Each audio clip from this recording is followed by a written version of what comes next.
일단 저는 수영을 할 줄 모르니까 근데 가만히 있으면 일단 잠기는 것까지는 하거든요. 근데 그 다음엔 어떻게 풀어나가야 될지 고민인데 수영 다 어느 정도로 하세요? 전 수영 잘 못해서 수영장 기준. 네, 수영장 기준 잘 아예 못해서 그냥 잠기는 거 내려가는 게 아니고 수심이 깊겠지? 발이 닿진 않을 거 아니야. 이러한 이유들로 저는 원래 물을 무서워했는데요. 물속에 뭐가 있는지도 잘 안 보이니까 막 물고기가 발가락 하나 잘라갈 것 같고 좀 생명의 위협을 느낀다고 해야 되나? 연습 없이 바로 실전으로 돌입합니다. 원래 연습은 실전처럼 실전은 연습처럼. 그러다 제가 어쩔 수 없이 스노클링을 한 적이 있었는데 이게 바닷속 물고기도 이쁘고 고요하니 좋더라고요. 그래서 그냥 한번 최대한 가라앉아보면 바다가 안 무섭지 않을까 하는 생각에 프리다이빙을 도전했는데요. 아니 분명 강사님이 가만히 있으면 뜬다 그랬는데 저는 계속 가라앉는 거예요. 근데 여기선 좋은 건가? 저 튜브에 손 놓자마자 가라앉는 거 보이시죠? 그래서 처음에 좀 쫄고 시작했는데 다이빙할 때는 물과 몸을 평행하게 만들어 놓고 머리 먼저 넣고 밑으로 수영해서 들어가면 되거든요. 처음에는 들어갔는데 숨이 부족해서 못 올라오면 어떡하지? 수업 때문에 놀라서 숨을 마시면 어떡하지? 하며 무서워서 잘 안 됐는데 하다 보니까 생각보다 어렵지 않더라고요. 물론 내려갔다가 올라오기 급하긴 하지만요. 무서운 놀이기구를 탈 때 무서워서 타기 싫은 마음과 재밌어서 타고 싶은 마음이 공존하잖아요. 그런 느낌이 들어서 재밌더라고요. 제가 가라앉을까봐 물을 무서워하는데 오히려 가라앉으려고 노력하고 있는 그 모습이 물 공포증을 극복한 것 같아서 좋았습니다. 또 고요함이 더 잘 느껴지고 물속 물고기랑 산호초들을 가까이 볼 수 있으니까 더 배우고 싶어지더라고요. 그래서 이번에 수영까지 배우기 시작했습니다. 제가 만약에 여행을 가서 이런 경험을 해보지 못했다면 평생 그냥 나는 물과 안 맞는 사람이야 라고 살았을 텐데 이렇게 제가 제일 싫어했던 것이 좋아하는 것으로 바뀌는 게 신기했습니다. 제가 생각하기엔 이런 게 여행의 좋은 점 같더라고요. 다들 여행 가면 인생 경험 쌓여서 좋다고 하잖아요. 근데 전 사실 이 말에 공감 못했거든요. 지금 저만 봐도 여행 가서 다이빙하는 게 재밌는 경험이지 이게 왜 좋은 경험일까? 이런 생각을 했었는데 대부분 뭘 하고 싶은지 모르겠다라고들 많이 하잖아요. 근데 그걸 모르는 이유가 이 세상에 뭐가 있는지 모르는데 뭘 하고 싶은지 알 수 있을까? 하는 생각이 들었습니다. 마치고 나왔는데요. 제가 또 잘 가라앉는 성질이 있기 때문에 생각보다 그렇게 어렵지 않았다. 근데 솔직히 그 안에 뭐가 있고 이런 건 잘 못 봤어요. 그냥 내려가는데 집중했기 때문에 잘한 것 같습니다. 그래서 세상에 뭐가 있는지 알 수 있는 것 중에 하나가 바로 여행이더라고요. 요즘 유튜브로 모든 정보를 볼 수 있긴 하지만 직접 해보는 것과 차이가 있다고 생각하거든요. 왜 SNS만 봐도 SNS에서 보는 것과 직접 가보면 다른 경우도 많잖아요. 그 호텔 수영장에 좀 장보러 왔는데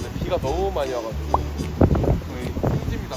꼭 모든 놀이기구를 타보지 않아도 하나만 타봐도 내가 좋아하는지 싫어하는지 알 수 있는 것처럼 여행에 가서 이것저것 경험하다 보면 그와 관련된 비슷한 것에도 관심을 가질 수도 있고 내 단점이 장점이 되는 경우 또 좋아했다고 생각했는데 알고 보니 싫어했던 것들 그 반대도 마찬가지 이런 것들이 와닿게 느껴지더라고요. 이게 누워서 갈 수도 있습니다.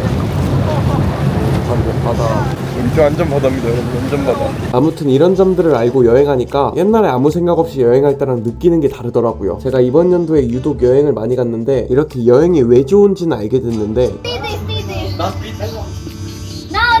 여행이 왜 즐거울까? 라는 생각을 하게 되더라고요. 이게 무슨 소리냐? 아니 여행이 당연히 즐거운 거지 무슨 이유가 있냐? 이렇게 생각하실 수도 있는데 움직이래. 움직이지 말래.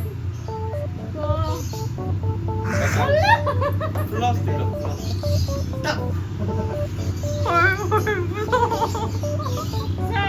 헐 지금 움직인다. 너 물려고 지금 너 공을 가려한다. 너 죽이려고 한다.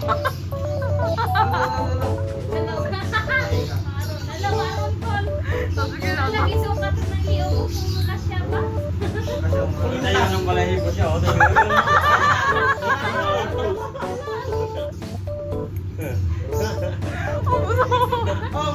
대만한테 쪼여가지고 얘가 갑자기 목을 조르더라고요. 가만히 있다가 깜짝 놀랐어요.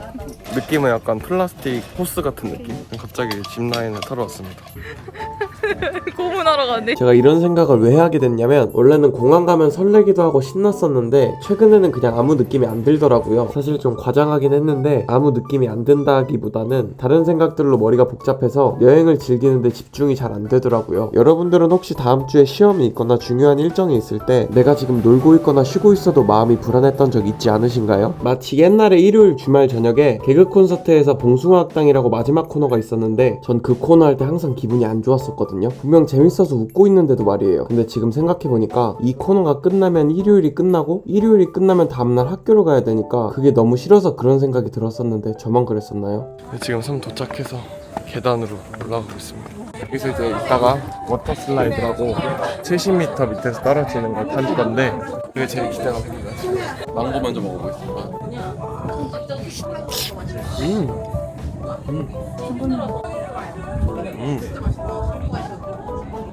여기 가서 먹었던 망고 중에 제일 맛있다. 같은 이유로 저도 항상 여행 갈 때 할 일을 마무리 못하고 출발했었는데, 그래서 비행기 타러 가는 길엔 아 이걸 언제 끝내지 이런 생각을 하고, 비행기 타서는 이걸 최대한 끝내려고 하고, 여행할 때는 아직 끝내지 못한 일들 때문에 또다시 아 이걸 언제 끝내지 하면 여행 끝나고가 걱정되니 내가 한국에 있는 건지 여행 온 건지 잘 분간이 안 가더라고요. 간식까지 나왔습니다. 엄청 이쁘지 않습니까? 확실히 좋은 것 같아요. 밥도 맛있고. 그리고 사실 생각해보면 여행이라는 게 불편한 부분 투성이잖아요. 가서 먹을 것부터 이동하는 것까지 생각할 것도 많고, 기껏 짜놓은 일정이 틀어질 수도 있고, 날씨 하나 때문에 하루를 통째로 날릴 수도 있고요. 저는 피라서 그냥 어디 가야겠다 계획만 짜고, 동선이나 먹을 식당은 그 자리에서 구글맵으로 쳐서 검색해서 가는데, 어쩔 때는 인터넷에도 안 나와 있는 맛집을 찾을 때도 있지만, 어쩔 때는 찾아간 곳 모두 문을 닫아서 하루를 날린 적도 있었거든요. 첫 번째 같은 경우엔 정말 좋지만 두 번째인 경우는 정말 눈물 납니다. 아까 해가지고. 여기서? 네. 네. 네. 그래서 이제 흥정이 들어올 때는 이런 식으로 계속 했다고 하면은 말 안 거시더라고요. 후대형 슬라이드 탈 건데 이것 때문에 왔다고 해도 과언이 아니죠. 높은데 70m라는데 왜 아무도 안 탈까요? 무서운가? 왜 중간에서 타네?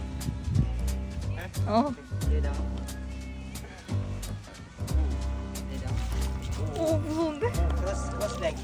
근데 잠깐 여기서 이거 지금 엄청 느리게 내려오는 것 같죠? 근데 저거 실제로 타면 엄청 빠르고, 슬라이드에 물도 간의 수공업으로 뿌려주기 때문에 정말 내려오면서 아 이거 안전한 거 맞겠지? 아 제발 다치지만 말자 이런 마인드로 내려왔는데, 착지를 제가 다리와 다리 사이로 했거든요. 여러분 이거 진짜 위험한 스포츠입니다. 남자는 보안이 살짝 위험할 수가 있어요. 다리를 X자로 꼬고 내려가다가 마지막에 저도 모르게 다리가 풀렸거든요, 영상을 보니까. 근데 그 다리 사이로 물의 장력이 팡 치고 올라온 거예요, 그대로. 이런 거 탈 때 무조건 X자로 끝까지 꼬아야 된다. 끝까지 긴장감을 풀면 안 돼요. 그래도 이런 불편한 부분들을 감수하고라도 여행을 생각하면 신나고 설레잖아요. 여행 가서 즐기는 것도 재밌지만 가기 전에 간다는 사실만으로도 설레서 잠도 못 자고 간 적도 있었는데요. 이러던 제가 일주일 정도 여행을 나간 적이 있었는데, 그중 3일은 마무리해야 하는 일이 있어서 한국에서처럼 일하고 밥 먹고, 그래도 외국이니까 관광 좀 했다가 다시 일하고 이런 적이 있었는데, 다들 놀고 있으니까 빨리 끝내야 한다는 생각 때문에 마음도 초조하고 시간도 막 더 빨리 가는 것 같고, 오히려 인터넷도 더 느리고 인식도 잘 안 되니까 마음도 더 초조하고 기분이 안 좋았는데, 일을 딱 끝내니까 마음이 편해져서 첫째 날에 줄 서서 먹은 맛집은 음식이 귀로 들어가는지 코로 들어가는지 모를 정도로 별맛 안 났던 것 같은데, 일 끝나고 새벽에 아무 데서나 시켜 먹은 음식이 더 맛있게 느껴지는 거예요. 딱 그날부터 일을 끝냈다는 해방감에 여행 온 느낌도 나고. 자, 여러분 새로운 숙소에 왔는데요. 그 경치가 장난 아닙니다. 여러분 방에 도착했습니다.